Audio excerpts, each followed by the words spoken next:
Takže aby Sola neřekla, že taky neskusím, tak si taky vybrat nějaké ty fakt. Ne, ty jsi to chtěla sama. Mně to prostě nevadí, prostě jsou chutné, tak mě to nevadí. Pojď. Já si vybírám tady tu zelenou, divnou, vypadá teda strašně. A doufám, že to nebude nic hrozného. A co to může být? Může to být buď jablko, nebo ta tráva. A tak to je dobrý, ale já jsem žrala trávu ve školce.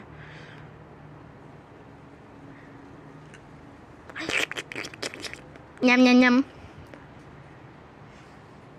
O, bombarduj lidi. Pojď, rychle. Rychle bombarduj. Nebyl tam někdo náhodou? Ne, nebyl. Ukáž ještě jednou svůj reaction teďka, co jsi udělala. Já jsem udělala. Jo, potom se napila, počkej. Dinosaurus. Potom se napila, jo, to se napila. Takhle. Jo. Nemusíš to ukázat úplně co. No tak už sedej, vyběr se nějakou, vyběr. Vogo, opatrně. Ukáž, které se tam jsou. Já se bojím, ale... Ukáž. Ne, to bude blbá. Ona umí, které jsou blbé, které ne. No tak. Ne, moc na to nejde moc odhadnout. No jo.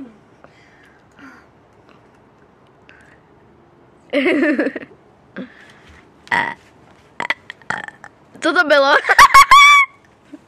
Jak já jsem si začala grkat. Co to bylo?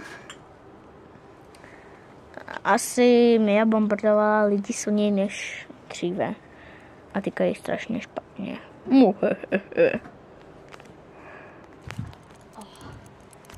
Ohole, roci to Freddy Fazbear.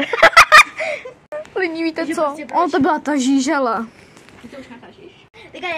Teďka můj víte. Fuj. To jsou nějaké muchy, proč? Tam prostě umírají muchy kvůli tomu, jak je to hnusné. Ne, asi. Já nevím. Tady zůstaly ty samé hnusné. Já jsem měla... Počkej, pojď sem. Já jsem měla tady takovouhle. A ona chutnala jak žížela. Je taky risknu. A ono mě se strašně navalilo. Navalilo, jak jako Jako, že jsem chtěla prostě hodně blít už. Ty sem dávají fakt kousek žížaly nebo kousek země. Ne, je to dětský. Je to dětský? Mhm. To bude takový něco kyselý. Co to může být? Žížela, mango, Tak to jsem... mango a chili, něco takového. Pojď ještě. A to bude určitě něco kyselé, toto. No nevím, to je aj hnus... Žížela? Aha. Bombardace.